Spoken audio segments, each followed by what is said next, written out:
Welcome to the Daily Horror Habit Podcast. I'm your host, Jay Krieger, bringing you daily reviews of current and classic horror movies for your twisted pleasure. Be aware that these reviews and discussions may include spoilers. And as always, I hope you enjoy. Today's episode of Daily Horror Habit dives into one of, if not the most infamous Stephen King film adaptation of all time, The Mist. Directed and adapted for the screen by three-time Oscar nominee Frank Darabont, The Mist follows David Drayton, played by Thomas Jane, and his son, who take refuge inside a grocery store as a strange mist engulfs their small Maine town. But the store quickly evolves into a prison as Cthulhu-like monsters emerge from the mist. And joining me today to delve into The Mist, but also an all-encompassing horror chat, is the drummer of Coheed and Cambria and all-around horror fanatic, Mr. Josh Eppard. Josh, welcome to the show, man. Good to be here, Jay. Thanks for having me, man. This is exciting. I've been looking forward to this all day. Me as well, yeah. And this was a fantastic opportunity to kind of revisit a horror film that I feel like if you mention it to people, whether they've actually seen the whole movie or not, they know it just based off of sort of like the reputation of it. It's so funny that you say that, whether they've seen the whole film, because when I was kind of just thinking about The Mist today, and like, because I knew we were going to talk about that as well as some other things, and like, so when I first met my wife, right, we're dating, we haven't known each other very long. She told me, I don't like horror movies, but she's with a guy that's got horror tattoos and whatnot. You know, I'm way into it. I said, oh my, I don't know why. Like, I don't know why I thought she'd be into this one. Maybe because it's not just like, you know, a straight up slasher movie. It's got some heart and brains. So we're snuggled up watching the movie. And like I said, or maybe dating for 2 months. And around the middle part, we're getting towards the end, and I know the ending that's coming up, but I think she's gonna like be not into it, but like feel the weight of the art and be affected by it, because it's the saddest fucking ending on planet Earth. So we're snuggled up, and it's the scene in the store where they kill the army guy, the kid from the army, where like the different kind of factions of people, they blame him. He did it, the army, and they kill him. And we're like spooning, and I hear under me, and I kind of peek over and I'm like, hold on. I hit pause. I'm like, if you're crying now at this point, I didn't have the heart to do the ending. And she starts bawling and she's like, I don't like seeing people get hurt. And I was like, shit, we cannot watch the end of this movie. Pause. To this day, 13 years later, she's never seen the ending of the movie.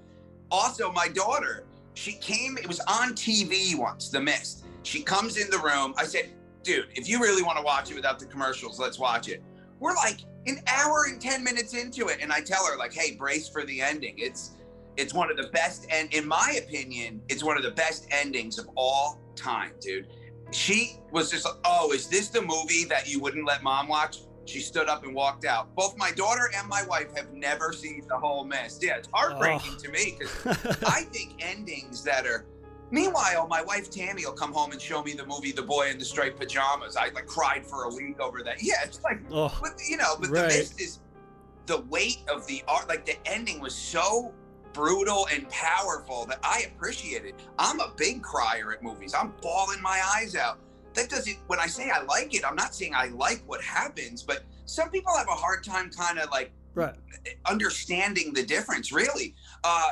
It's like music. When I hear a song that's so sad, it makes my hair stand up and it brings tears to my eyes. I say, I love it. My wife is the kind of person, she'd be like, you love it, you're crying. Like she doesn't, it's hard for her to kind of connect those things, like meaning appreciating how the feelings that it's pulling out of me, where she's like, oh, it hurts. I stay away. I'm not going to watch it. But Jay, I'm curious. Are you a fan of The Mist? Like, what are your thoughts on The Mist? Yeah, so I love The Mist. It's one of those movies that I love that we get to chat about it, because I've probably only seen it twice, but it is one of the, for whatever reason, like just busy or watching all these other movies, but it is one of those movies that stays with you. And I really do agree with what you said. And it's difficult to explain to people why that ending is so satisfying, which sounds so backwards, right? Because it's so fucked up, but it's very satisfying in a way that I really like. I think the way we were able to connect and to set up this episode was like talking on Twitter about endings that have movies that have fucked up endings, but they're earned. And it's very different than it being, that's why it all comes together, because it feels like it's been building to this conclusion that's shocking, but at the same time, it's earned in every single kind of direction that it takes. Yeah, right on. We were talking on Twitter. How we met, just so people know, is we met like on Twitter. I don't know if you can meet on Twitter, but people know what I mean. Right. Just talking about movies and stuff. And I think you're probably more seasoned. You're more pro than I am. I'm just a fan, and that's by design. I want to remain that way. I want to still enjoy. I have a lot of actor friends, some more successful than others, but I swear, and I have a lot of producer friends.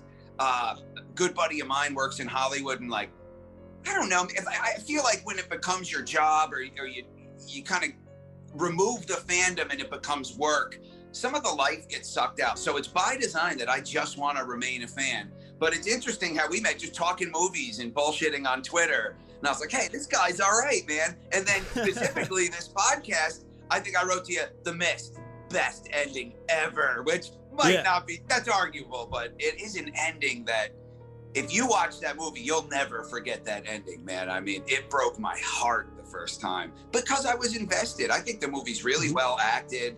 You know, there's some corny parts here. Like whenever I show it to people, that scene with like the giant tentacle that comes in, and it looks kind of dated now. Actually, what's funny is I have The Mist playing here on the TV, and that scene is coming up soon. But it's kind of cheesy, but I always kind of thought it was maybe like 50s sci-fi-ish, just that one scene. And this is before we know what The Mist is. But have you ever read the book? Did you ever read the actual Stephen King story? I haven't read the novella. I know that Darabont actually changed the ending from the novella. Yeah. And if anything, I think Stephen King is on record being like, oh, I wish I had done that. I've read that too. I've totally read that. So what, is it a short story? That's where this whole thing...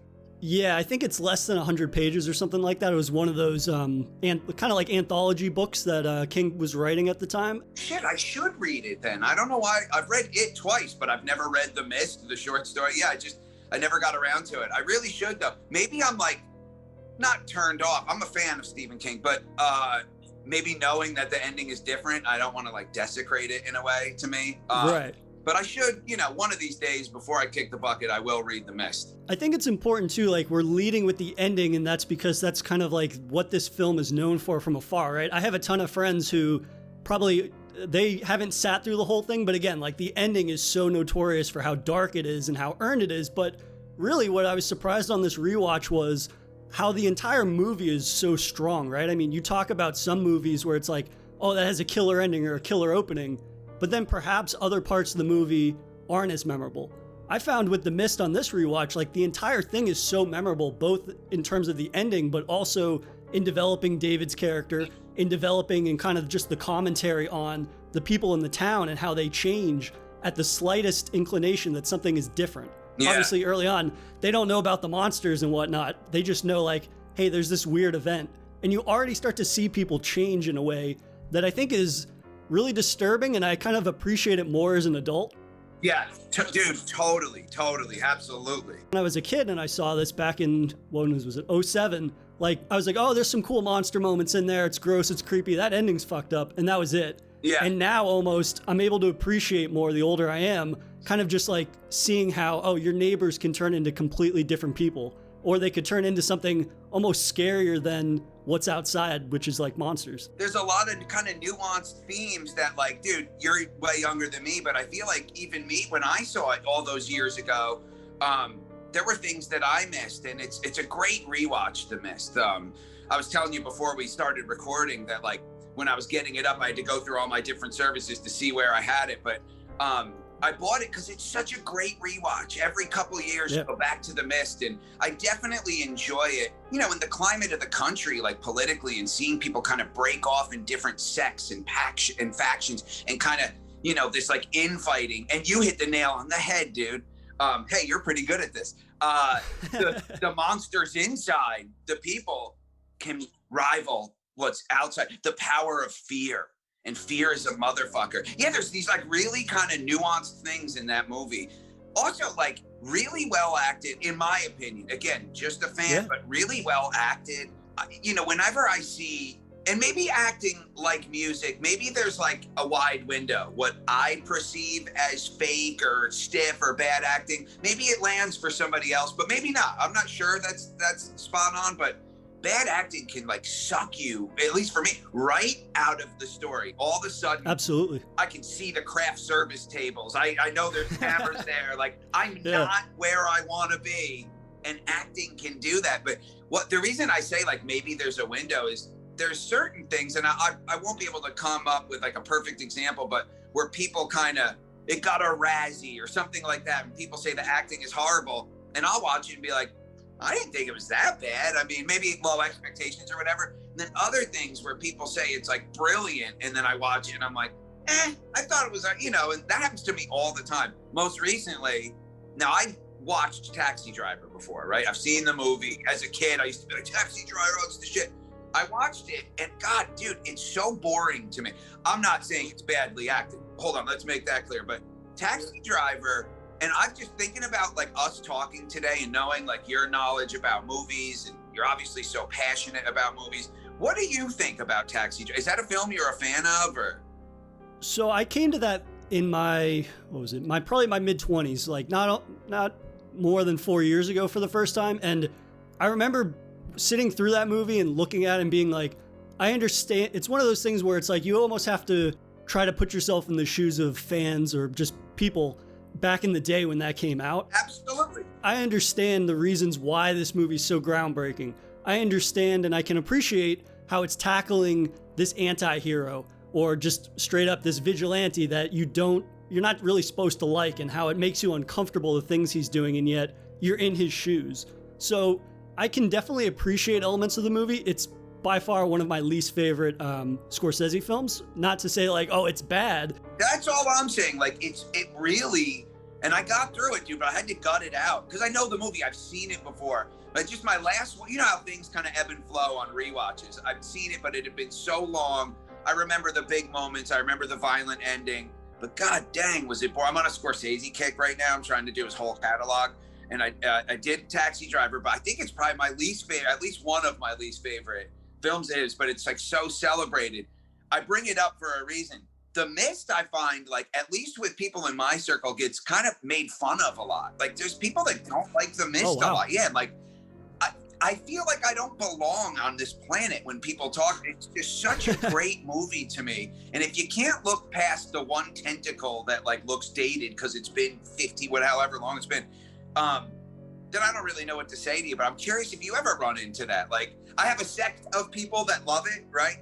I like musician friends. But then, like, regular folks, common people that I hang out, 9-to-5ers, The Mist, they'll like laugh at me for my love of The Mist because I've always put it in like a top 20 list and whatnot. Like, it's a really powerful movie to me. But I kind of picture you hanging out with like all other like movie critics and like movie people. What is your inner circle? What are their thoughts and feelings on The Mist? Have you found any kind of common threads there? Or?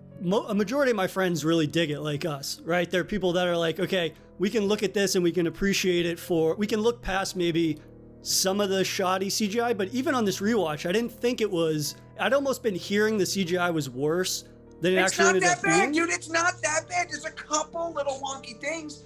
It's been 13-4. When did it come out? 07? 07. Yeah, it's been a long time, man. Technology's come a long way. I think your friends are a lot cooler than mine. I think that's what we're discovering here. Honestly, because Maybe. Yeah, my people, they're like, they think it's wild that I'm covered in horror movie. I think it's hard for like the uninitiated to like understand when things connect for you and it doesn't connect for another person. It's hard for them to understand. But I often lead with The Mist. I think, oh, you're gonna love it, dude. Jay, probably 5 different times I've told people like, you have to watch this movie, and afterwards they're like, why would you make me watch that? That movie was horrible. Dude, even looking on like Rotten Tomatoes and the reviews on Apple, like 43 people said it was rotten. You think there's no redeeming qualities to The Mist? You think it's a rotten movie? Like, what? That blows my mind. But to each his own. I guess we're all different birds, different feathers. Oh my God, I'm turning into my grand. I think a big part of it too is people that are not horror fans first and foremost, right? I think that in revisiting this movie, I would almost barely describe it as a monster movie, right? Because again, one of the things I really want to get into with you is kind of just how it really is it's a very cynical look at like people, right? And sure. I say cynical, but it's also not a unrealistic depiction of people and how people will react to chaos and how we get these sort of like false martyrs that rise up in times of chaos when it seems as if all law and order has kind of fallen away.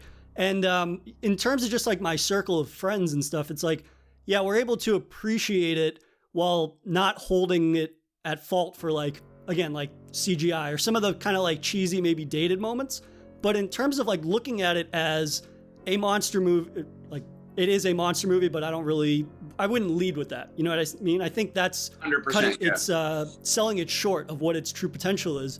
I mean, on this last rewatch, I almost looked at it like it was a play almost, because so many of the scenes are just dialogue focused, and they're sort of these handy cam shots that are close up on people having a conversation and talking about their options. And there's so much of that, and it's almost like just static scenes of conversations that really make this more character driven than I think it gets credit for. Like a lot of the time I read online, like early 2000s for horror movies, people are always kind of like shitting on, and yeah, there were bad movies in the early 2000s, and there were good movies. And I think that this is one of the ones that always comes to mind, for me at least, just in terms of it being as successful at having these fucked up, like Cthulhu-esque monsters, having that really awesome Darabont who knows King. Like this was his third adaptation of a King novel or novella.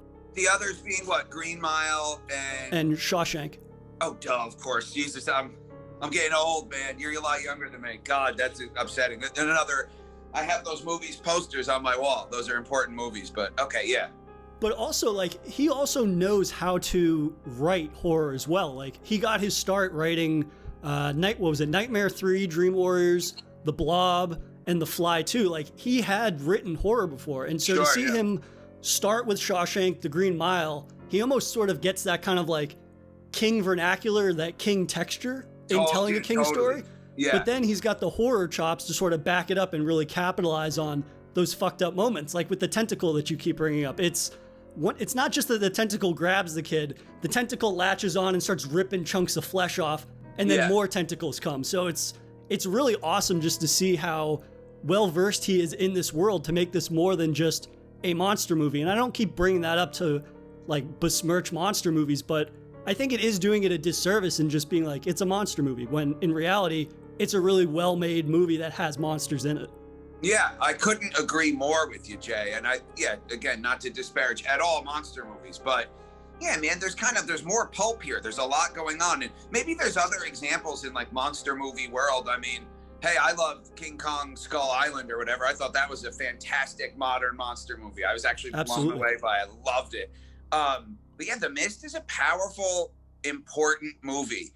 And maybe my flag in the ground, like, it gets higher or harder or whatever each time somebody kind of takes away something from it. But, you know, these are like my hometown buddies that I grew up with that aren't and that's not to knock them, man. They're just not really into movies like somebody like me or you. But yeah, The Mist has layers, man. It's certainly not a one-note movie by any means. That tentacle scene, that got brought up to me like a bunch of times. So that I love that scene. Yeah. I remember, this could be like two people, but it happened to like stick in my mind.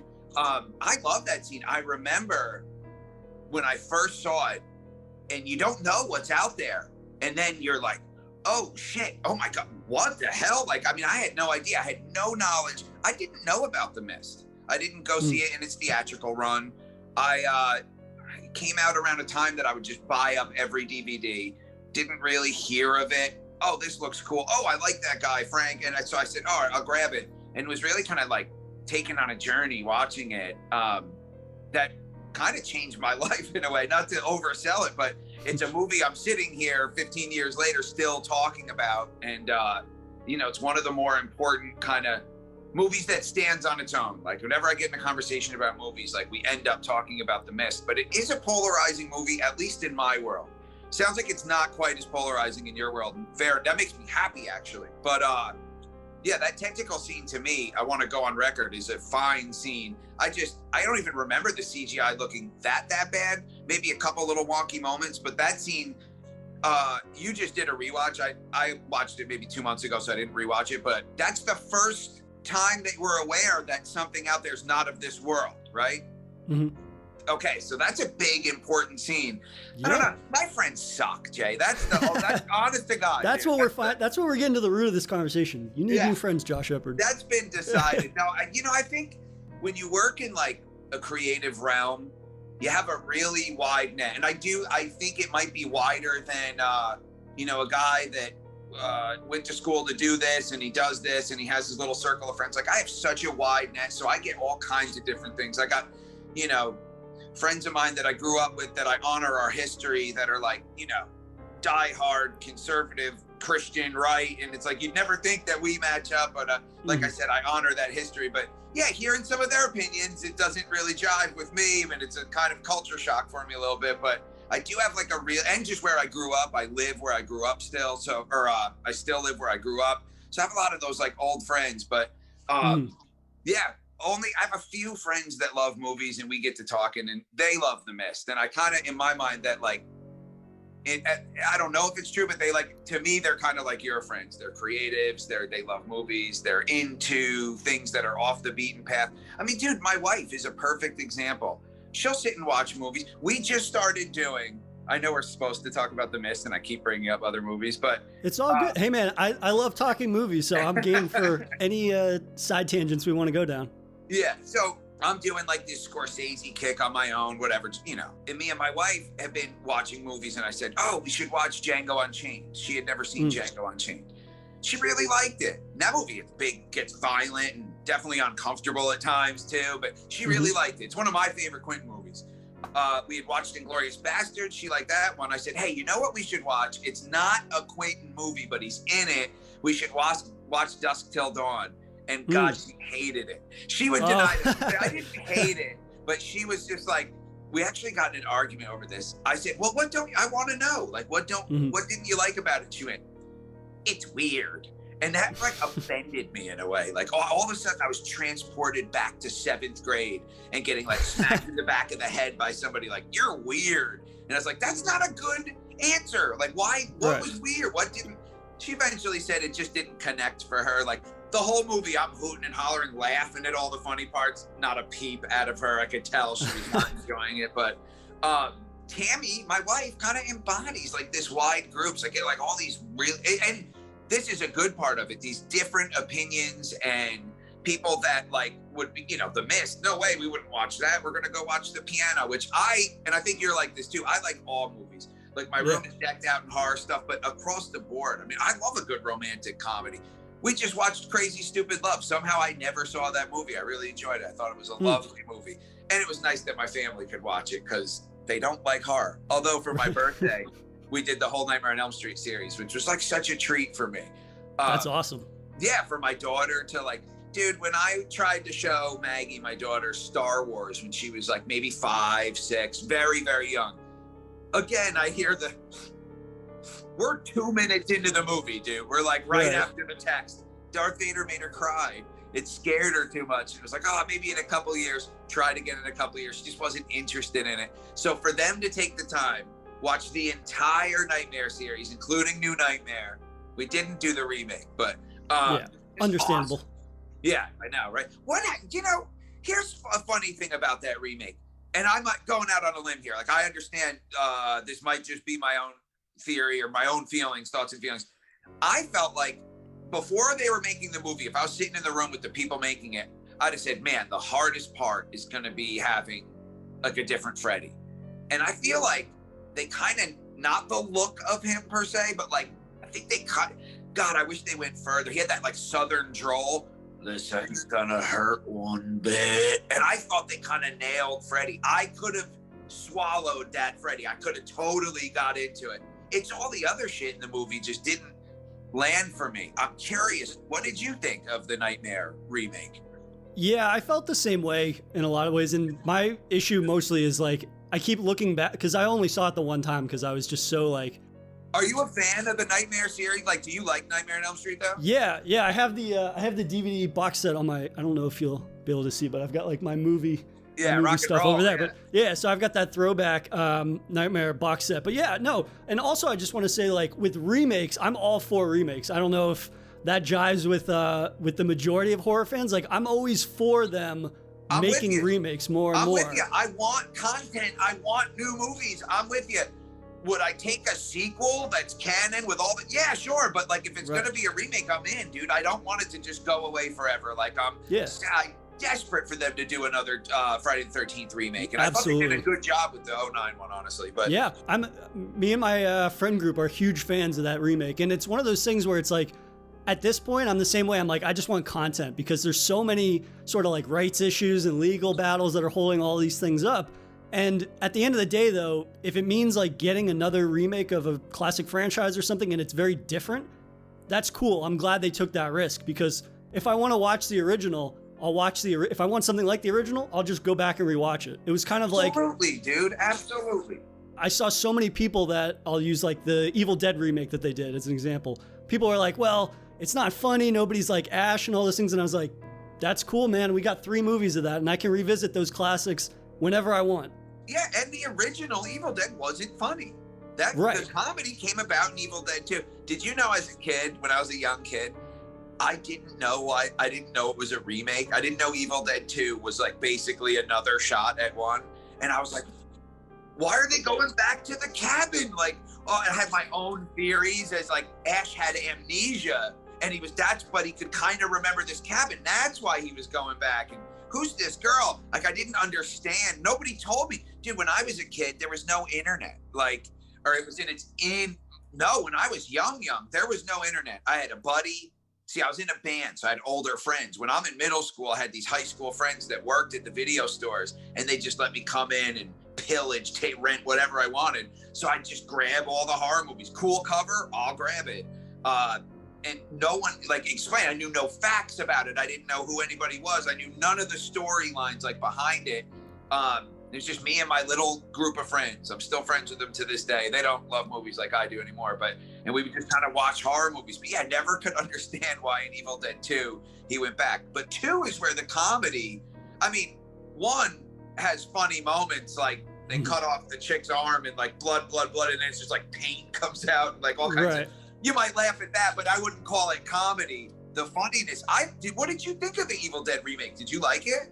Yeah, I loved it, because it had just enough nods that you're like, okay, yes, this is justified in uttering the Evil Dead name, right? And it's got sort of the staple landmarks, but then it just leads into, or it leans more into just being dark and brutal and fucked up.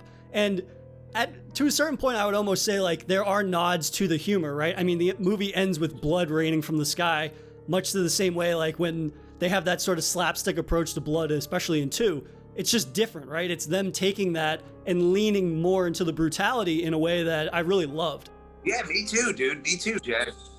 What was her name? Jane Levy, I think, is the final girl's name in that. And she's fantastic, right? And so I'm just glad that we got something that is not too similar to what we'd already gotten, while still sort of having similar nods to the original source material. Yeah, dude. And like, I think the scuttlebutt or whatever before was like, are they going to be able to bring that brutality? Are they going to be able to kind of match? Because Evil Dead, it's 1 or 2, like it's gnarly, right? And I thought they did, dude. I went and saw that in the movie theaters. I loved it. I own it. I bought it. I'm a huge fan. There's been some really good remakes. I would call them the 09 Friday the 13th, which, like, if you want to get into like the nitpicking stuff, fine. But dude, I really like the way it kind of encompassed all 4 of the first original films. Thought it was well acted. I thought Jason looked cooler than he did in Jason vs. Freddy, at least. Like, I thought he looked cool. Yeah. They went human. Now, me personally, and I get it, I'm not in control of things, but if I hit the lottery, I daydream about hitting like the mega lottery, settling the bullshit with Victor and the people like arguing over the rights of Jason, and just making another movie. But I'm the biggest fan of Supernatural Jason. I love full-on zombified, fucked up, dead, been in the water for years, rotten all the way zombie Jason. He's even more powerful now than ever. That's my favorite Jason. I enjoyed in the movie how he was human. The tunnels, that was cool. It was different. Dude, I am so right there with you. I don't want them to just say, nope, this stuff's untouchable. No, I want more. Give me more movies, please. There's money. for these companies to be made out there. Like Friday the 13th 09 was successful. It made what, close to $100 million stateside. I mean, Jesus, what do they want? Let's go. Let's do some more movies. But the Nightmare remake was like a hardcore mess. I would call the good ones certainly Evil Dead, Friday 09. I'm a little foggy, but Hills Have Eyes, probably. Oh, dude, the Hills Have Eyes remake was the shit. It was so good. Don't get me all pumped, Jay. Yeah, dude, fuck.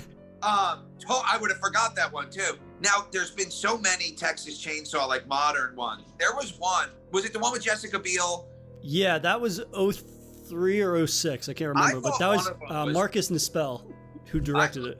Yeah, you're a fucking movie guy. You're the shit. I thought one of them was really good. People don't always agree with me, but it was disturbing. It was like, oh, it's like fucking creepy, dude. I didn't love the one with Trey Songz. I think maybe 2015 came out. I just did a complete series review for the podcast of those movies, and I'd only seen obviously the original, and then I saw the Jessica Biel one. So I watched all the like incarnations of them, and Texas. I think it's, what is it called? It's called Texas Massacre 3D or something with Trey Songz. But yeah, that one I was not a fan of at all. I didn't like that one. Did you even watch like the one that I think came even after that, Leatherface, where he's a kid? Yeah, so did you see that one? I saw, dude, honestly, I bought it. I own it. I never got all the way through it. Like, I just was not engaged. I like the idea. Again, this is my thing where it's like, they're going to continue these kind of stories that we love and these characters that we love. Sure. And so I appreciate that they're tackling the origin story, right? And I think that it had a lot of good ideas. And there are a couple of super gnarly scenes that you would definitely appreciate, especially in the finale of the film. But it's one of those things where they had a little too much ambition in this narrative about him, kind of like the origin that didn't really go anywhere in an interesting way. Yeah, dude, I was just bored, honestly. If I can't remember each little like intimate detail, but I remember being bored and I remember trying. Dude, I don't give up. I could be like, this movie sucks, but I'll get through to the end. And I never made it through that movie. I do owe it a rewatch, and knowing me, I'll be like, this movie's great now. Like, I always change how I feel, but yeah, never made it all the way through. Hey, did you watch Texas Chainsaw Next Generation with Matthew McConaughey? I did. That was wild. Dude, that was the wild. Craziest fucking movie ever made, dude. Oh, it's so wild. What did you think of that one? I thought it was more about the performances for me, right? It was all about Matthew McConaughey and it was Renee Zellweger, right? Yeah. Yeah, those two are phenomenal, and I love how they play off each other. You just have such a pure, innocent person playing off just like the embodiment of filth in a way that you didn't think the Texas Chainsaw Massacre could really tap into again, because they've had these sort of predetermined scuzzy people before, right? It's kind of like been the continuation of them, and then you have this guy who somehow manages to make all of them look like child's play almost. Like he's just so gross and weird and like hypersexual and hyper violent at the same time. Like it was a performance that I'm sure like Matthew McConaughey probably doesn't look fondly on, but at the same time, I'm like, dude, I need another Matthew McConaughey horror role. Like, that would be sick. That would be flippin' sick, dude. I like Matthew McConaughey. Did you ever hear, like, any of the rumors about the ending? It's got that, now I haven't seen it in ages, but it's got that weird ending where, like, they're rolling a body out. It's like the cop they're in the hospital talking. And so somewhere I read that the toe tag, it's the name of the director. And it's actually like I'm sure we can find this if we Googled it. I haven't searched it in forever. It's kind of like a note to the studio or an FU to the studio, because that movie got put on the shelves forever. Right. And they knew that was going to happen. And the cop says something along the lines of like, they're not going to let us do this. And that the toe tag is the name of the director. We should dig into that and talk about it on Twitter, because I don't have all the facts. This is going back ages, dude. Like, I don't really remember, but there's something to that where, because that movie got put on the shelves. It didn't come out. And then, because they wanted those two to pop off, right? Their careers sort of like, they were like, oh, this is just another horror movie. They put it on the shelf. And then when those two's career popped off and they had, I don't remember what it was, they had some hit, they put it out in there. And then I think there was a lawsuit because Renee Zellweger and Matthew McConaughey's agents were like, these guys are about to like go to the moon. We don't want them associated with this. I'm pretty sure that's how that went. That's awesome. And they were like, fuck you. I mean, you can't stop them from putting it out, but I'm going to rewatch that maybe tonight. Almost every movie we've talked about in my mind, I'm like, I'm watching that tonight. But meanwhile, I have to go to bed at like 8 o'clock at night. But I might really watch. I haven't seen it, dude, in so long. Maybe it'd be fitting to watch The Mist too. I could do a May, even though I saw it a few months ago. Yeah, I haven't seen that in probably a decade or something. It's been a really long Texas Chainsaw, The Next Generation. But as far as like the good remakes, I'm sure I'm missing some. Like I would have missed Hills Have Eyes, but I'm right there with you, Jay. Like I'm a fan of more stuff to watch, and I go to the movies to see it. I'm a paying customer. Hey, what did you think of the new Halloween? Oh, dude, I love that. And I get so much shit from people talking about how much I love that movie because really? I love how... Why? People don't like it? Like... Well, I guess, I don't know. My buddies were like, well, it's so much of like what they already have done. And so for me, I'm like, well, we haven't gotten one of these movies in how long since... I mean, it's been a decade probably in between the Rob Zombie stuff and this. And I was like, well, you're bringing back, obviously, Jamie Lee Curtis. Fantastic. We're going to continue with her character.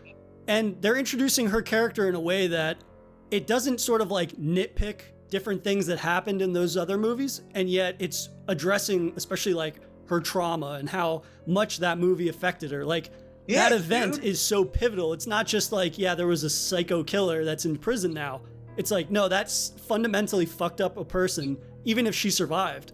Was it even worth surviving? And they kind of delve into that in her character in a way that I think is really interesting. And then, of course, Michael is fucking awesome. And they've got some of the most brutal kills, I think, out of him that they felt very in line with his character. You know what I mean? Like, he's like curb stomping people's heads and bashing people's teeth out. And it's more brutal than we've seen in the other films. Sure, certainly.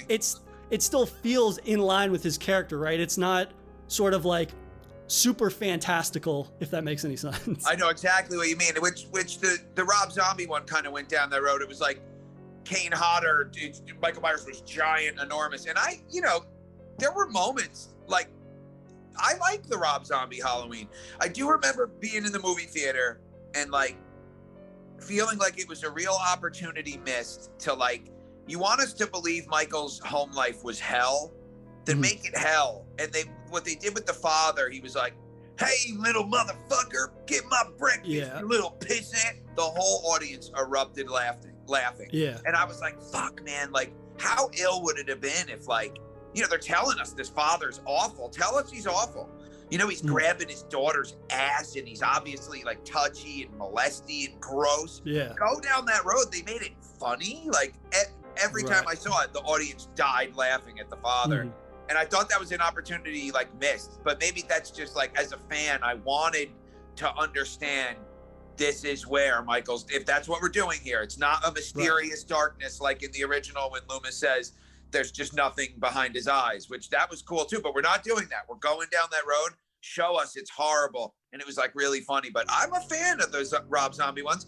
Even part 2, which no one likes, and I kind of like part 2. I still haven't seen that, and I've heard from some of my buddies like that's well worth checking out. So if you say it's good, I'll add that to my list. Dude, it's different.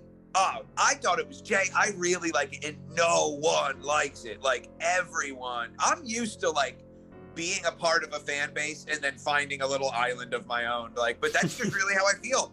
It's like uncomfortably violent sometimes, which I like that, dude. I'm like the biggest softie in the world. I can handle like fake violence. I can't watch any kind of real violence. It upsets me, dude. Like I can't hang. This movie, I want my violence brutal in a movie where it's fake. And there's times where it's just like, Jesus. But they, that movie I don't think commercially, I don't think it did very well.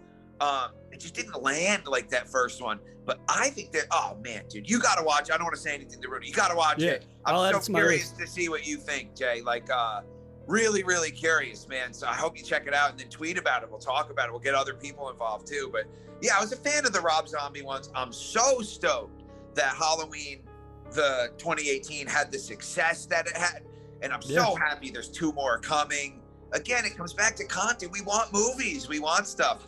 I love that it was canon. Dude, I'm so, oh God, where are the Friday the 13th people? Like, give us like a Jason movie, canon Jason. I mean, Kane Hodder one day, he's going to die. He's going to be too old. Like, I would get him to play it. It would excite the fan base doesn't matter that he's old. He's behind all that makeup, like a supernatural canon Jason sequel. I would be so pumped. But I was actually thinking, prep, I know how big of a Friday the 13th fan you are. Have you seen the fan film called Never Hike in the Snow?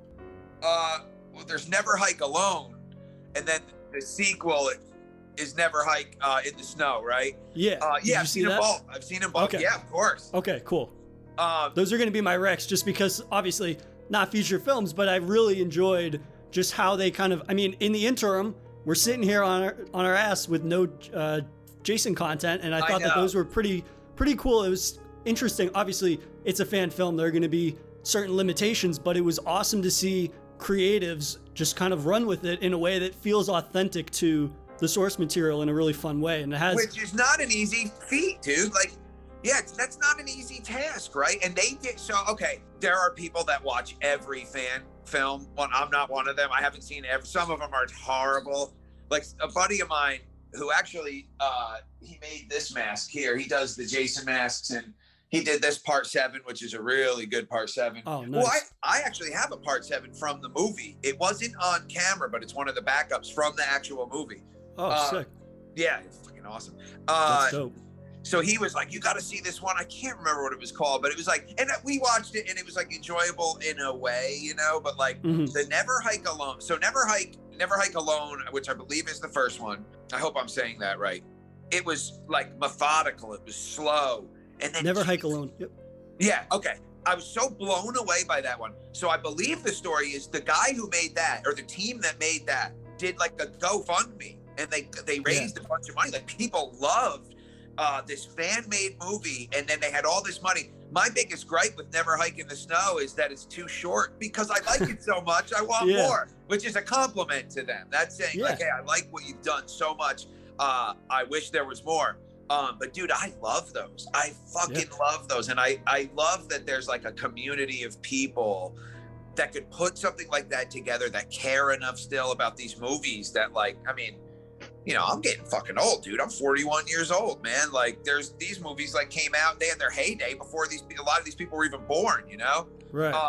And I wonder what, like, the people that have the power to get movies really greenlit and made, I wonder what they think when all this, do they look at it as like a bubbling and they say like, oh, when it breaks, like, then we're going to make our real money? Because like I said, 09 was successful. Like, it made money. There's a market. Now it's been long enough. The bubbling is there. People are ready for more.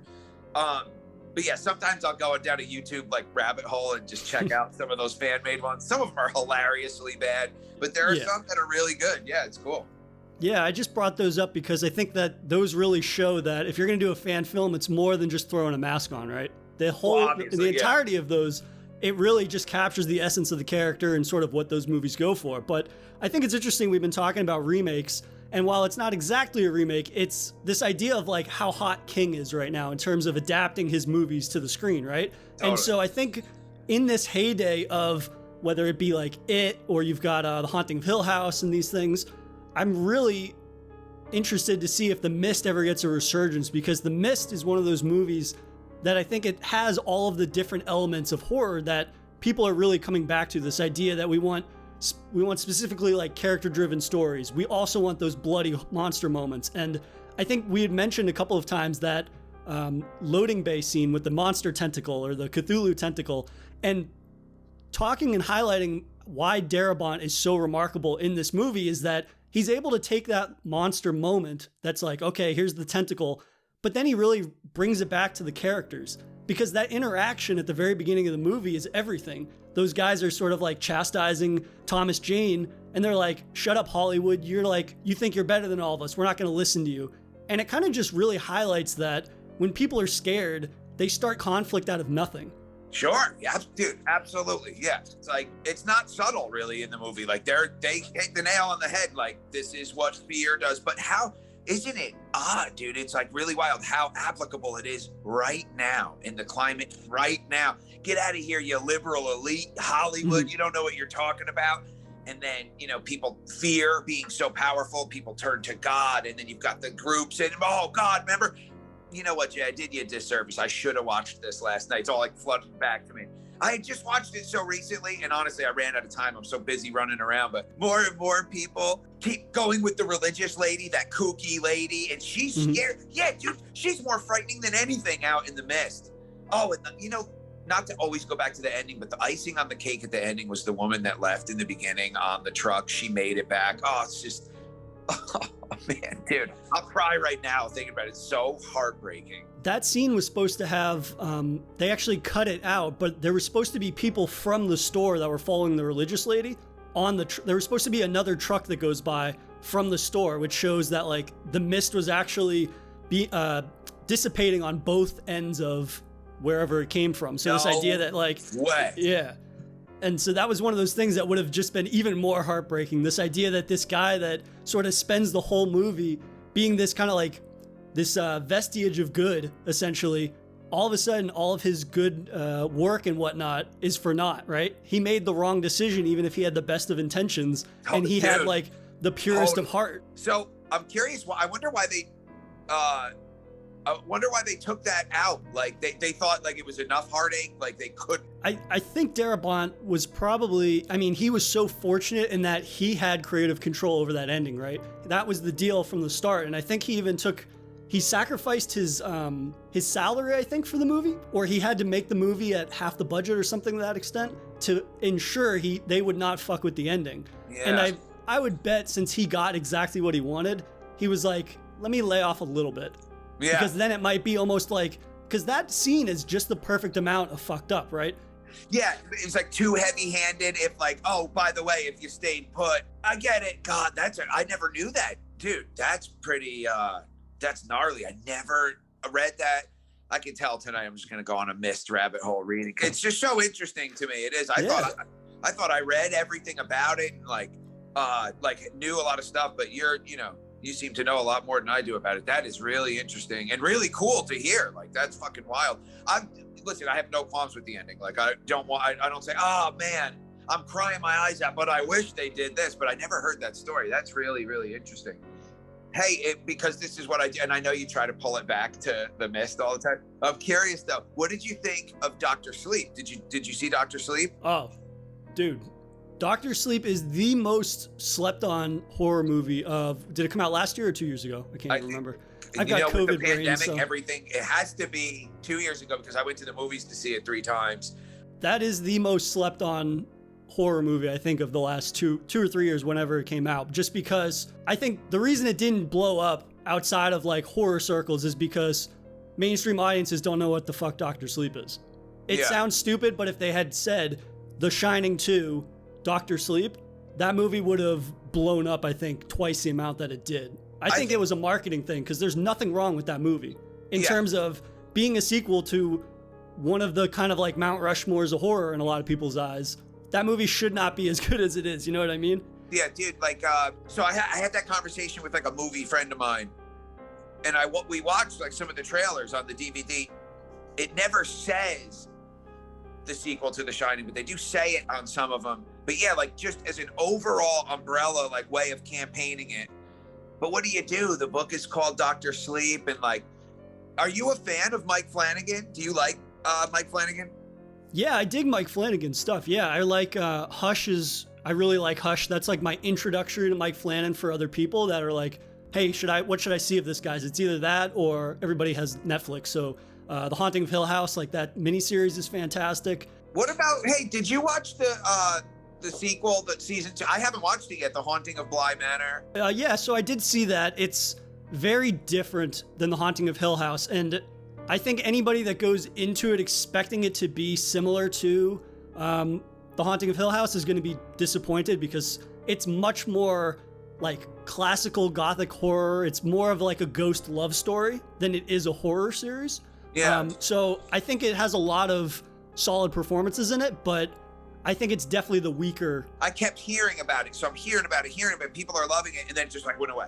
People stopped talking about it, like the marketing bucks dried up or something. But obviously, I'm a huge Mike Flanagan fan. What was that sequel he did? He did like a sequel to. Now, for years, I thought he did one of the Annabelle sequels, but he didn't actually. Like no, because Annabelle Not They did maybe not Creation. They did Homecoming. I think Annabelle Creation was much. Oh no, my buddy Jay from Hollywood's friend did that, and I thought that was the best. I think Annabelle 1 was pretty much a piece of shit. I don't even remember Annabelle 2, but Annabelle Creation I actually thought was really good. Unless Annabelle Creation isn't Annabelle 2, is it? I think Are you talking? Are you thinking of the most recent one, Homecoming? No. Creation's the one back in the day, Okay. like the couple that lose that. Dude, I had low expectations, but I thought that movie rocked. I actually thought Mike Flanagan did that movie, but now I realize the error of my way. What was this? Mike Flanagan did a sequel to something. Oh, it was Ouija. Origins of Evil, and it was dope. It was like, this movie is. I was frightened, dude. I was like actually scared. And I said, God, who made this movie? Oh, this Mike Flanagan guy. Then Hush. Then everything he did. Oh, man, there was another movie, too. Did he do Absentia? Was that one of his movies? That was his first, I think. I haven't seen that one. I think that's his first, though. It was good. It was like, I watched it maybe on Netflix or something, and I was like, dude, that's a pretty good movie. Then I started following Mike Flanagan, or noticing that a couple of these directors, like Ty West did some cool underground horror stuff. And this guy, Mike Flanagan. Now Mike Flanagan's exploded, but I thought Dr. Sleep was incredible. And I have you seen the director's cut? Of course, yeah. That's the way to see it. Actually, I buy it and I hit play, thinking I'm watching the director's cut. Watched the whole movie. I was like, God, I don't remember it. It didn't seem any different. And I come to find that wasn't the director's cut. You have to scroll down to actually access the. So the next day I watch it again, but what was cool about that is being able to really pinpoint the differences, as opposed to like a few months from the theaters. I saw it 3 or 4 times in the theater, and a movie buff friend of mine who he accuses me of liking everything. Well, he hates everything. He told me he got up and walked out of Dr. Sleep. He's like, you idiot, everything, I'm an idiot. You're an idiot. You like everything. Let me guess, you're friends with the guy. And I was like, we follow each other on Twitter. I'm not a friend of his. I'm a fan of his. He's like, exactly. His gripe with the movie was that the sky was overexposed in a scene in the daylight, and that's just shoddy filmmaking. I've never in my life seen this guy say he was wrong. Not one time, dude. He's the most hard-headed dude. A few months later, he comes up to me and he goes, dude, I got to tell you, Dr. Sleep, I was wrong. Movie rocks. And I was like, hey, dude, I've known this kid my whole life. I've never, ever heard him say he was wrong about anything. So that Dr. Sleep gave me that. So I'm forever in Dr. Sleep's, it's always going to be like Dr. Sleep, the movie that got my friend Jackie to say, God, I hope he never hears this. My friend Jackie to say he was wrong. But I was like really blown away. I thought it was terrific. And then again, like I'm the fan, with other fans of The Shining, but I'm on this island saying that I thought Dr. Sleep was incredible. I thought it was really great. And I love in the DVD extras, like the interviews with Flanagan and King, where Flanagan kind of said to King, hey, we can make it right. Have you ever read The Shining? I have not, no. Well, I think Stephen King, it's well documented. He didn't love the Kubrick version. And, the book is so different, which is cool. You can enjoy them both as these separate entities, but there are these threads, obviously, that tie them. But Flanagan basically said to King, hey, let's get that ending right for you. The hotel doesn't stand. We take it down. Spoiler alert. We take the hotel down. And King was into that because that's what happened at the end of the actual Shining, God, I think about when I read The Shining, I do think about Kubrick or any filmmaker. You run the risk, and this is true in music, this is true probably in writing, this is true. When you go for something, you run the risk of it being corny. And in The Shining, when I'm reading the words and there's time to build these worlds with the words, a hotel coming alive plays. But on a movie, it could be super corny. Dude, did you ever see the Steven Weber TV miniseries, The Shining, that they did? I have not, no. I've heard of it, but I've never seen it. You've got to see it. You've got to see it. It was totally true to the book, right? But it's very TV. Watch it now. It's fucking hilarious. It's the best comedy ever because it's so dated. But at the time, they made something that was totally true to the book. I mean, I'm sure there are certain things here and there. I've actually read The Shining twice, but I'll read it again in a few years and it'll be like the first time. I remember like major plot stuff, but all the little nuance and stuff kind of escapes me. And then in that way, it's like the first time again. But the Steven Weber Shining miniseries is fucking hilarious, dude. You know Steven Weber from that show Wings? He's like, yeah. He was all right. I don't remember him being like that bad. Of course, when you're comparing it to like Nicholson, There's no it's like the poor guy was up against it from the jump, but oh, dude, you've got to check that out. It's fucking hilarious. It's so funny. I think when you mentioned Ouija Origin of Evil, I think that's the best example of like Flanagan's trajectory, right? He's able to take the follow-up to a movie that I do not think is good. I don't think the original is good at all. I never saw it.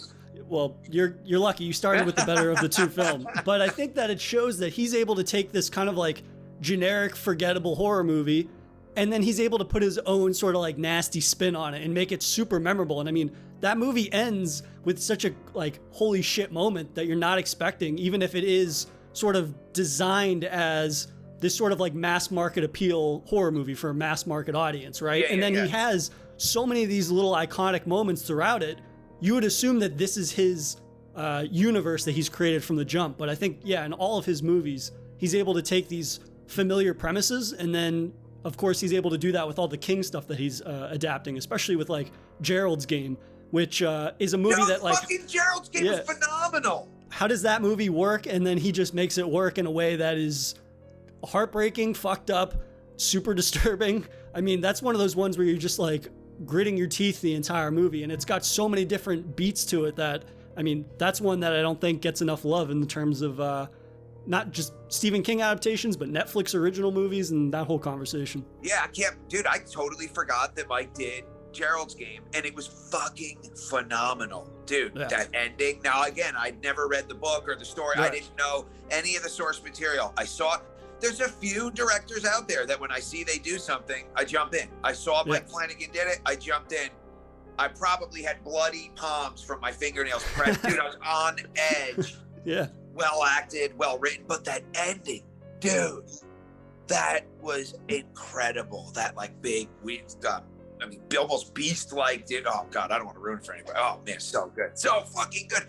And that's like, it was just such a human story. I'm talking, what if that happened? Oh my God, like, oh dude, what a great movie. I gotta rewatch Gerald's. Every movie we talked about, I'm like, wow, I gotta rewatch that. Dude, I loved that movie. I kept saying to my wife, this is how I convinced my wife to watch like things in the horror realm. It's not a horror movie. No, it's like a love, it's like a thriller. That's my go-to. No, it's a thriller. But God, Gerald's, I begged her to watch it. She never did. But that was she might like that one. That one was so good. Yeah, Mike Flanagan's really like, I'm excited for him that he's carved out his place and is a dude that like I'll forever check out, unless he makes 10 shitty movies in a row, I'll always check out Mike Flanagan. He's really good at what he does.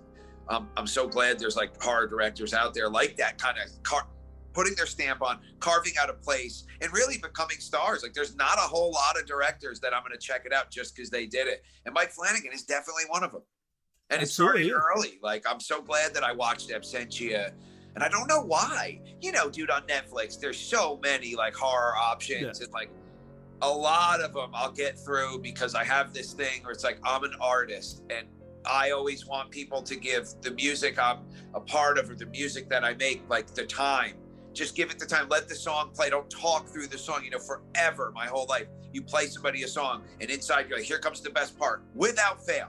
A friend of mine will talk during it. Oh, hey, did I tell you the other day? And it's like, you motherfucker. So I try to extend the same like patience and gratitude to any art. So I've sat through some of those Netflix horror movies that are just like, oh, dude, come on. But Absentia was like a great find. Like I think I mentioned Ty West. That was it, dude. I can't remember. I think The Innkeepers was one. House of the Devil was another one. House of the Devil was cool, but very slow 70s and like real, but then that ending was so, like with anything, dude, like that could have been really corny, but it landed for me. It wasn't corny and it looked so kind of 70s-ish. And I wonder what he's doing. Has he put out any movies like recently? Ty West was like, that was the director that I was checking for when I discovered Mike Flanagan. But then I haven't heard anything in a few years. God, I'd love to hear, he's got 3 movies out and I could go catch up on them. Yeah, he's been doing a lot of TV stuff recently. Let's see. He's filming a movie called X right now, but he did, he's been doing a bunch of TV. Like what kind of shit, Jay? Like what kind of stuff on TV? Tales from the Loop, which was a sci-fi series for Amazon. He did, let's see, the Exorcist TV series from a few years back. Wayward Pines, which was a horror series with Matt Dillon, I think.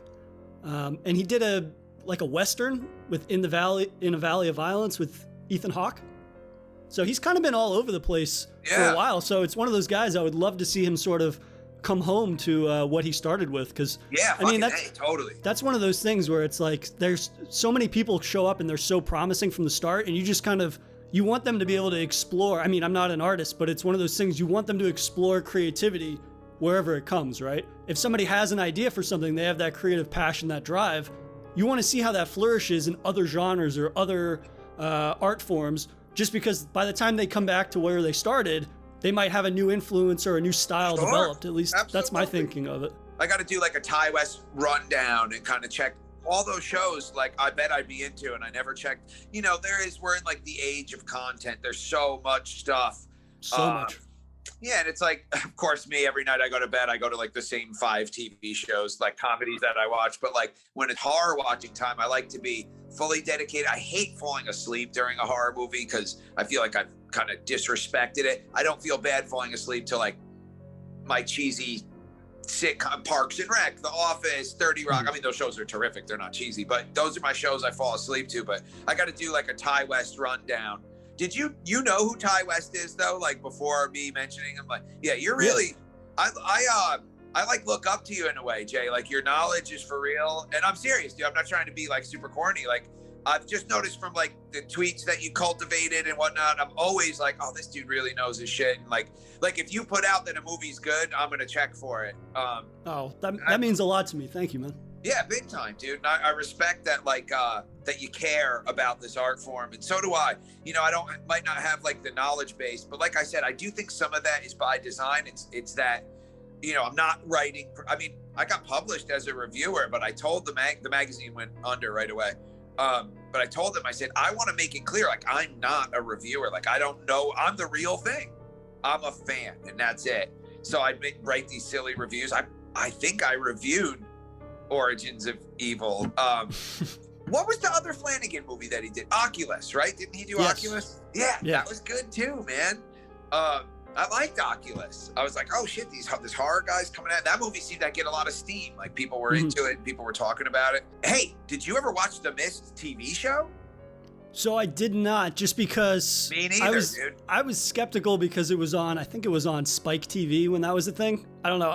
It was kind of a shitty point of view of it, or assumption to make, but I was like, there's no way that they're going to adapt this in a way that I want to keep tuning in every week. I don't know. I didn't have a lot of faith in their ability to develop characters that I wanted to see play out over 10 or 14 episodes or something like that. I don't know. That's just me though. I was like, is Spike TV going to be the network that takes one of the greatest horror films of all time and then serialize it in a way that is super compelling? I didn't see it. And then I think I was sort of vindicated in the reviews I was reading of it that were not especially favorable. Yeah. So here we are. We're doing like a podcast about The Mist, and both of us were like, yeah, I never checked it out. The reviews came in, and then the reviews just from the void, from the people that care, and was like, dude, that show's awful. And I was like, oh, there's so many things to watch. I'm not going to waste my time. Maybe one day when it's the end of the world and I've gone through everything and it's finally like that day, like, fuck it, I'll do it. Maybe, but yeah, it wasn't real. Now, if I had heard both, I'm sure we would have watched it if we heard like, dude, that show, The Mist, oh my God, it's totally different than the movie. It's amazing. Then I would have went for it, but I never heard that from anybody. I only heard it was shitty. So I generally try to not let that make up my mind, but yeah, I never went in. I think it's telling that neither one of us ever fucked with it. So, but at the same time, man, it was kind of like we were talking about with remakes. I'm down for them to make that series. I'm not one of those people that's like, you can't make it serialized, even if it's not something that sounds like I'm interested in. I'm just happy that it's out there. We're getting a new horror series. We're getting different creatives coming into the horror field. But at the same time, also, The Mist is being put in people's ears again, whether they want to tune into the series all the way or they're like, oh, this is adapted from a movie. Let me go back and watch that movie. It's almost like if they were going to adapt Friday the 13th into a serialized series. Now, I doubt that will ever happen. We always hear that rumor, though. We always hear that rumor that they're gonna do a hour-long episode, like The Walking Dead meets Jason, where it's gonna be that kind of serial, and like never happens. You hear everything, dude. Jason's coming out with a found footage movie. It's gonna be this. It's gonna be that. But yeah, dude, I wish they would do that. Do you remember the Friday the 13th show that they had? It would. So I've heard of it. I've never actually seen it. That was a little before my time, I think. Yeah. How old are you? Can I ask how old are you? Yeah, I'm 29 this month, actually. Oh, you're just a baby. That's what I keep hearing. It was so beat, dude. The show, it was so whack. Yeah, God, they had it there for it didn't have, fine, if it wasn't going to center around Jason, it could, I don't know. It's same thing with Freddy's Nightmares. It was another TV show where it was just like, we watched it solely just for Freddy's little intros that Robert Englund probably recorded them all in one day. Like, this 2 is days a of work. tale about Jenny, who's going to find out her dreams aren't all they're made up to, whatever. That's the only reason we watched it. The stories themselves were kind of B or whatever. But dude, if they ever did anything like that and really did it, oh my God, I have this like fantasy that like somebody like a Quentin Tarantino, somebody with a real footprint is going to make a Jason movie or make a Freddy movie and like do something so fresh and so fucked up and new that it's going to be like amazing. Maybe that's just, totally wishful thinking, but even if they don't want to direct it though, I think it gets overlooked how important producers are. I mean, look at Michael Bay. People shit on his movies all the time, and I don't think a lot of his movies are necessarily for me, but he produced that Texas Chainsaw remake, and I think he produced one more. But dude, he did it was like his company that brought all these to life, right? The Jason one, the Freddy one.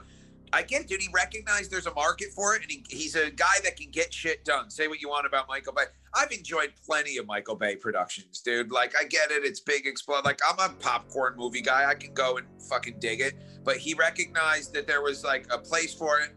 Boom, a market for it. What I don't get is, like, that's what people ultimately, right? That's the bottom line, is making money. How can Friday the 13th be held up this long? It makes money. There's a family. You're going to fuck around and kill it. Like, the groundswell, if it doesn't happen, starts to die down. And then maybe one day people don't care. Like, the next generation and the next generation. If you're not going to give us movies, like, what the fuck? And do something with Freddy. God, what about, there's a new Texas Chainsaw Massacre, isn't there? It's like Old Man Leatherface. Yep, they just announced that the other day, I think. Yeah, I mean, I'm amped for that. And dude, it's because of the success of Halloween, a canon story about old Michael Myers. Scream 5. We're getting Scream 5 next year, I think, even. And it's great to see these the Hallmark storied franchises still getting their due in the modern day. And the success of those, obviously, we're going to get more, hopefully, right? Another Freddy, another Jason, but also it helps the horror brand as a whole. So now people are more willing to invest in all the Ty Wests and, I mean, Mike Flanagan, when Mike Flanagan was quote unquote a nobody back in the day. But I mean, it just kind of, it pools all of our resources and the common energy and interest, and most importantly, the money, to help support all these new filmmakers out there that want to kind of get into the game and get more variety of stories and more content, like we've been sort of talking about a lot. And just this idea, like, we want more weird. Yeah, don't get me wrong, Jay. Like, I'm with you 100%. And like, I am still excited about fresh new ideas too. More spotlighting the horror genre as a whole, which is kind of having like, after Halloween, I knew it. As soon as that took off like it did, it was like, oh, good, there's going to be more stuff, which always tickles me. That's all I really want, more stuff. I mean, what, did you ever ask me our lead-in question? Weren't you supposed to ask me? we hit it off right from the jump. I forgot. Yeah, I mean, usually my icebreaker question is kind of just like your origins of horror and where kind of like your love of horror comes from. And so, like, your first experience with a horror movie that had like a profound effect on you, for better or worse. Yeah, it's a great question. I did do this other podcast, and it's called My First Horror. And I think I said with a guy named Ken Sledge, and he's starting to get some really great guests. The whole episode is centered around that, though. Your first time. It's not just one question. That's the whole episode. You would like Ken a lot, I think. You should check for him on Twitter. I'll share his name with you. He's a cool guy, and you guys are doing something different but similar under the podcast umbrella. But you guys would dig each other. And I told him it was a American Werewolf in London, but I'm not sure that it was. That's the first one that really impacted me. But when I was a kid, dude, we were allowed to watch horror. I'm talking 4 or 5 years old. And my grandparents were like, now I was raised by my mom and dad, but like even when we were over at Nanny and Papa's, it was understood. My grandparents were like conservative people, like very prim and proper, totally allowed to watch horror. Friday the 13th, Nightmare on Elm Street, Halloween, doesn't matter. As long as there's not boobies. And the second there's boobies, eyes covered. And if you got caught peeking, you go to your room. Because like I said, they're conservative. But dude, watching somebody get bludgeoned to death with a machete, no problem. Maybe that's like actually like a fitting microcosm for like the conservative right there. But yeah, I was thinking about that question. Then actually, when you brought it up before, I was like, I forgot what it was. I was hopeful that was the question. It might be, even if it's around the same time for me, 5 or 6, I'm in that, it's like 85. Nightmare on Elm Street was like on TV. It was on HBO. And my parents were talking about that they were going to watch it. And I'd already been exposed. I knew who Freddy was already. So, but I didn't, I was a child. I didn't sit down and watch the whole movie. I set up this like makeshift kind of like, it wasn't a chair. It was like a box and then a chair and then something that I could sit high enough that from my bedroom through the crack in my door like this, I could see above their heads. I watched the whole movie like that. And then I fell over. And it's a story that I remember because my parents tell the story. My parents just hear, ding, all this shit crashing. I fell from like 8 feet up. I'm a little kid and they come bursting in my room. The end of Nightmare on Elm Street's playing. There's no pause. And it's me. I fell asleep and fell off the top of my bed where I was. But at the same time, it's either Nightmare on Elm Street or American Werewolf in London. American Werewolf in London to me is a monsterly important movie, pardon the awful pun. My friend's dad had it on Laserdisc. I can only imagine that it was a Laserdisc. It was this big, and you had to flip it over halfway through, and we would watch that thing like every day. And it's it's just such a brilliant movie. It's a love story, a powerful love story. Like, you've seen American Werewolf in London, right? Yeah, for sure. David falls in love. I fell in love. I still love that nurse, dude. That was like the first object of my affection as a kid. Even the friendship, though, right? That's another type of love, right? Oh, the friendship between the two friends. I mean, yeah. It's multiple layers of love, which, again, like, people I think are probably pretty... people that aren't diehard horror fans might be like, well, yeah, it's another werewolf, another monster movie. But it's like, these movies are special and they're the standouts of their subgenres because they tackle the human element as well, which sticks with you just as much as the sick transformation scene. Oh God, that transformation scene is so money. So good. Yeah, it is about kill yourself, David. And it's Jack rotting, begging him to not. And then Dave, the pressure mounting of that. Oh, the music and the dream sequences when he's running through the woods. Oh my God, it's so brilliant. It's just so brilliant. But now, it's like, it's part of my DNA. It's stamped onto me because we would just pop that in and watch it all the time. They had another Laserdisc too, it was Cat People, but I never got it. I probably didn't understand it as a 5-year-old kid, but yeah, American Werewolf in London is like top 5, ultra important. But Elm Street 1 is on there too. It's around the same time that I was exposed to it. And then at the schoolyard, it's like all kids could talk about was Freddy Krueger. I mean, it really, like, I would love another Freddy Krueger. I know there's like some of these character, like they tried to build like a tentpole character. I can't even think of, there's the, not Wrong Turn, but there's the, Kane Hodder's in him. He plays like the deformed backwoods guy. Victor Crowley. Yeah, is that the name of the movies, Victor Crowley? Okay, so the third one is Victor Crowley. That's his name. I think it's Hatchet 1, Hatchet 2. Yes. And then Victor Crowley, I think. I mean, have you ever seen those? I've never seen them. So I saw Hatchet 1, and that movie has some absolutely insane practical kills in it. I'm not as big a fan of that movie as a lot of people, but if you're a slasher fan like you are, you will seriously appreciate how brutal and how gnarly some of those kills are. Isn't it wild that I haven't seen that? There's like these things about my life that like take people, even myself, it takes me by surprise. The fact that I've sat there a million times, like, is tonight the night that I do it? And I'm like saving it in a way. I do that. I never watched Game of Thrones. I saw it for the first time like 6 months ago, and I got to watch the whole thing. I was saving it kind of like, and I did enjoy it. I thought it was awesome. Hatchet's always there, and I'm like, do I bite? There's some other ones too, but I would love for another like horror icon to just come out. All the kids are talking about it. Just take over, like a Freddy, like a Jason, you know, just like completely take over and become like a cultural pillar for it to like build up a whole new franchise. And I think people are certainly trying. It's not for lack of trying. I know there's movies, there's things, but that would be exciting. But nothing's gonna like replace that for me. And I know you're younger than me, but I lived through that. And like on the playground, I loved Jason Goes to Hell. Again, part of a fan base on an island with like me and 4 other people. Because for years on the playground, we'd say, why don't they just blow him up with a bazooka? And then they finally fucking did it in part 9. And it was like, finally, just like, what would happen if Jason got blew up with a bazooka? What's his name? The director, Adam Marcus. Oh, there's so many. He's doing a document. So I started following Adam Marcus on Twitter, and he's doing a documentary about what it was like to make Jason Goes to Hell. Oh, wow. Oh, yeah, dude, I can't fucking wait. I bother him about it all the time. Hey, when's that documentary coming?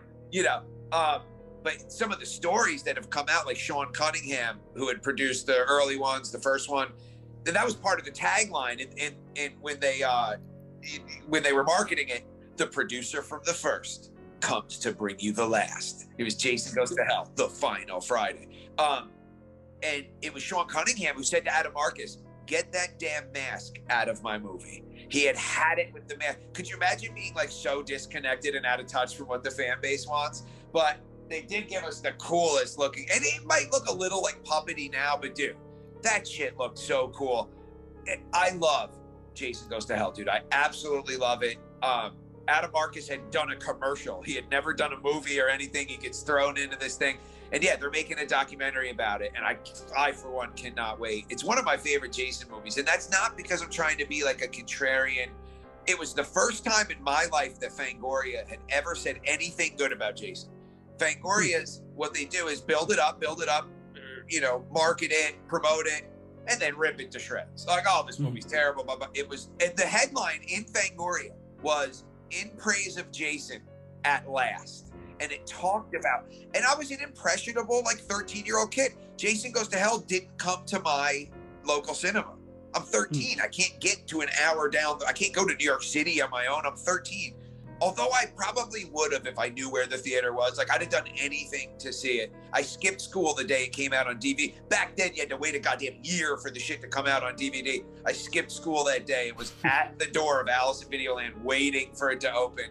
And I think all that buildup plays into why it's like such a special movie to me. But that documentary, I cannot wait for it, dude. I've got to know more about Jason Goes to Hell. It's all like so interesting to me. Yeah, is there anything else? I think this is probably got to go. I know my wife's called. Jay, I look forward to this all day. This was really fun for me to talk movies. Yeah, that was a blast, man. Thanks again for taking the time. If you enjoyed this episode, please subscribe to Daily Horror Habit on your preferred streaming service and follow the show on Instagram at Daily Horror Habit and on Twitter at Daily Horror Pod for episode updates. Thanks again for listening, and I'll see you guys next time.